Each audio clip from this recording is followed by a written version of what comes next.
கர்த்தருடைய நாமம் மகிமைப்படுவதாக. இந்த நாளிலும் கூட ஆண்டவராகிய இயேசு கிறிஸ்து நமக்கு ஜீவனை கொடுத்து அவருடைய வார்த்தை கேட்கும்படியாய் தேவன் செய்த பெரிய கிருபைகளுக்காய் கொடான கொடி நன்றி செலுத்துவோம்.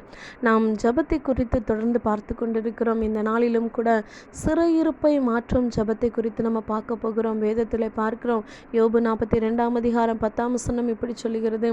யோபு தன் சிநேகிதனுக்காக வேண்டுதல் செய்தபோது கர்த்தர் அவன் சிறையிருப்பை மாற்றினார்.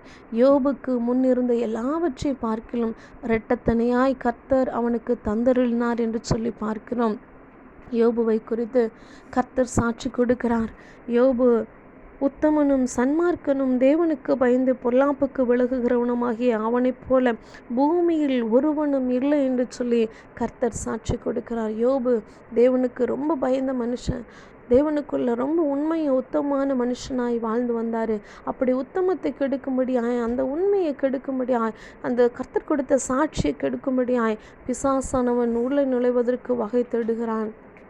ஆனால் கர்த்தர் சொல்கிறார், அவன் என்ன பண்ணாலும் அவன் என்னை விட்டு பிரிய மாட்டான், என் சந்ததியை விட்டு அவன் போக மாட்டான் என்று சொல்லி கர்த்தர் அவனை குறித்து சாட்சி சொல்லுகிறார்.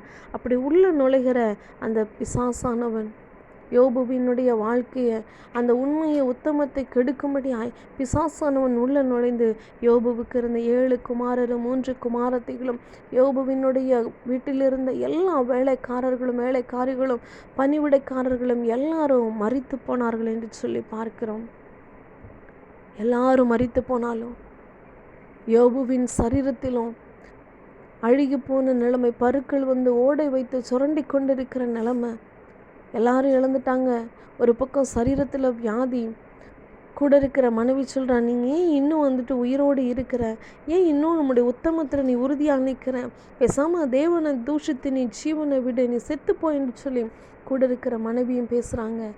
ஆனாலும் இந்த சூழ்நிலையிலையும் கூட யோபு சொல்லுகிறார், நான் நிர்வாணியாய் என் தாயின் கற்பத்திலிருந்து வந்தேன், நிர்வாணியாய் அவ்விடத்திற்கு திரும்புவேன். கர்த்தர் கொடுத்தார், கர்த்தர் எடுத்தார், கர்த்தருடைய நாமத்திற்கு ஸ்தோத்திரம் என்று சொல்லி தேவனை மகிமைப்படுத்தினார் என்று சொல்லி பார்க்கிறோம். வேதம் சொல்லுகிறது, இவை எல்லாவற்றையும் இழந்த நிலைமையிலும் கூட, இப்படியாப்பட்ட சூழ்நிலையிலும் கூட யோபு பாவம் செய்யவும் இல்லை, தேவனை பற்றி குறை சொல்லவும் இல்லை என்று சொல்லி பார்க்கிறோம். கர்த்தருடைய நாமம் மகிமைப்படுவதாக. யோபுவை பார்க்கிறோம்.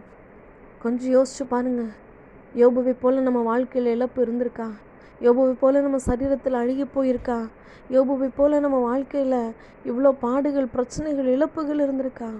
ஆனால் ஏதோ சரீரத்தில் கொஞ்சம் வியாதி, நம்மளோட குடும்பத்தில் கொஞ்சம் பிரச்சனை, கொஞ்சம் போராட்டம், நம்மளோட சூழ்நிலைகள் கொஞ்சம் தான் மாற்றம். ஆனால் அதுக்கு தேவனை அநேக கேள்விகளை கேட்குறோம். தேவனை மறந்து போகிற சூழ்நிலை, வேதத்தை படிக்காத சூழ்நிலை, கடமைக்காய் ஜெபிக்கிற சூழ்நிலை, எல்லா காரியமும் அப்படியே மாற்றி போடுகிறது.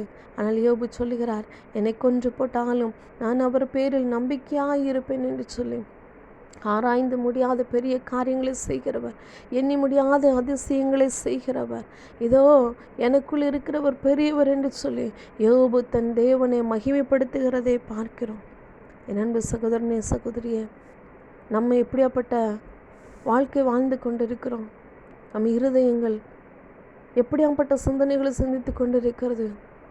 யோபு இந்த சூழ்நிலையிலும் கூட தன் சிநேகிதருக்காய் அவர் வேண்டுதல் செய்கிறதை, தன் சிநேகிதருக்காய் ஜெபிக்கிறதை பார்க்கிறோம்.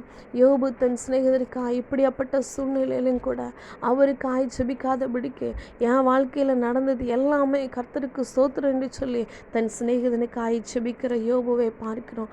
யோபு தன் சிநேகிதனுக்காய் ஜெபித்த பொழுது, அவர்களுக்காய் ஜெபித்த பொழுது கர்த்தர் அந்த ஜெபத்தை கேட்டு, அந்த உத்தமத்தை பார்த்து, அந்த உண்மையை பார்த்து, யோபுவினுடைய முன்னிலைமையை பார்க்கிலும் யோபுவினுடைய பின்னிலைமையை கர்த்தர் ஆசீர்வதித்தார்.